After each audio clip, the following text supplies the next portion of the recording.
बिस्मिल्लाहिर्रहमानिर्रहीम। अस्सलाम वालेकुम। जिस चीज़ का इंतज़ार था पाकिस्तानियों को, उन्होंने आज ऐलान कर दिया है। पाकिस्तान वालों के लिए बहुत ज़बरदस्त अपडेट्स है, इंडिया वालों के लिए भी। जो है इत्तेहाद एयरलाइन ने ऐलान किया ICA वाले अब किस तरीके से ICA में फ़ौरी तौर पे जो है अप्रूवल ले सकते हैं, किस तरीके से ले सकते हैं, कितने दिन पहले ले सकते हैं, वो बताया। इत्तेहाद एयरलाइन ने ऐलान किया है कि 27 अगस्त से अब आप लोग अप्रूवल ले सकते हैं ICA की। तो आप 5 दिन पहले अप्लाई करेंगे ICA में तो आपकी अप्रूवल आ जाएगी।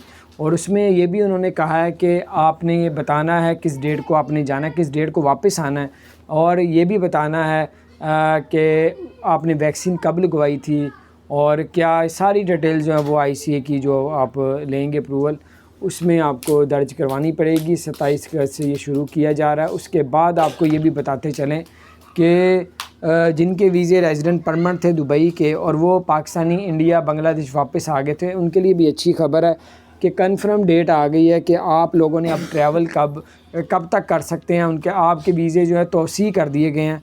ठीक है, अब आपको बताते हैं कि जिनके दुबई के रेजिडेंट परमानेंट थे उनके जो है वीज़े 20 अप्रैल से लेके अब तक जिनके वीज़े एक्सपायर हुए थे 9 नवंबर तक आपके वीज़े एक्सटेंड कर दिए गए हैं। तो ये बहुत अच्छी खबर है। उसके अलावा ओमान ने भी वीज़े खोल दिए हैं और ओमान में का ट्रैवल सिस्टम भी शुरू हो गया। आप लोग ट्रैवल कर सकते हैं, लेकिन कोरोना का जब टेस्ट करवाएंगे 96 घंटे से पुराना ना हो। अजमान की कंपनी है जो 100 ख़ानदानों को फ्री पेट्रोल देगी। कोफे जो है पेट्रोल कंपनी है जो पिछले साल भी 2 हफ्ते तक फ्री दिए थे, इस मरतबा भी वो दे रही है। तो बहरहाल ये कुछ अपडेट थी इत्तेहाद एयरलाइन की ICA की, बहुत ही ज़बरदस्त अपडेट थी। मैंने कहा आपसे शेयर करूँ। अपना ख्याल रखें, चैनल को सब्सक्राइब करें।